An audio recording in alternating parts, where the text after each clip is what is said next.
లలితామాత భక్తులందరికీ నమస్కారములు. ఇదివరకు లలితా సహస్రనామాల్లో 34 శ్లోకాలు, వాటి అర్థాలు మనం చెప్పుకున్నాం. ఇప్పుడు 35వ శ్లోకం, దాని అర్థాన్ని చెప్పబోతున్నాను. 35వ శ్లోకం ఏంటంటే, కంఠాద కటిపర్యంత మధ్యకూట స్వరూపిణి శక్తి కూటైక తాపన్న కట్యదోభాగదారిణి. అంటే అర్థం ఏమిటంటే, కంఠాద కటిపర్యంత మధ్యకోట స్వరూపిణి, కంఠం నుంచి కంఠాద అంటే కంఠం మొదలుకొని కటిపర్యంతం వరకు అంటే నడుము వరకు ఉండే భాగం ఏ విధంగా దేనికి చెందినది?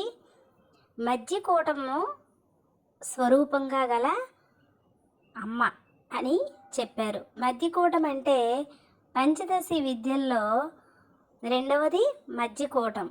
మధ్యకూటము 6 బీజాక్షరాలతో కూడి ఉన్నది. దీన్నే కామరాజు కూటం అని కూడా అంటారు. దీనిలో ఏం చెప్తారంటే, అర్థము కామం గురించి చెప్తారు.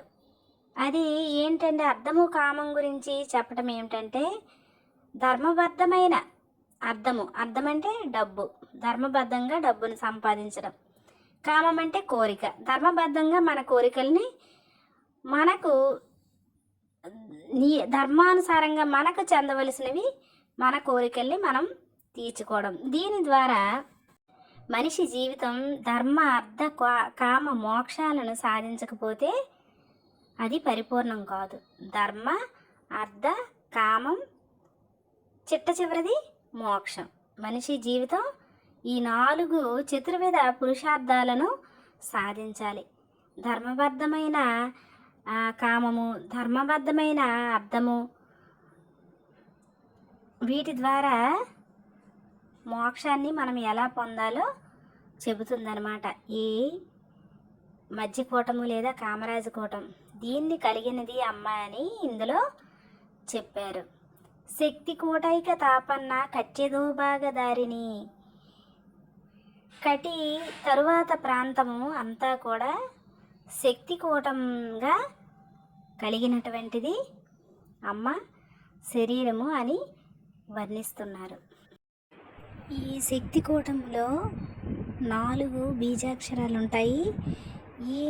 ఈ శక్తి కూటం ఏంటంటే మోక్ష సాధనకు ఉపయోగపడుతుంది. మోక్ష సాధన మనం ఎలా చేయాలో చెప్తుంది.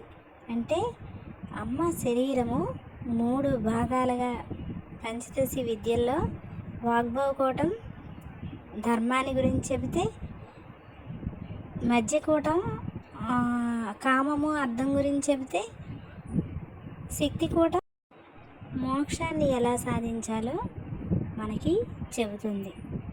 శక్తికూటంతో కలిసిన శక్తికూటముగా కలిగిన అమ్మ కటి తరువాత భాగం మనకు మోక్షాన్ని ఏ విధంగా పొందాలో బోధిస్తుంది.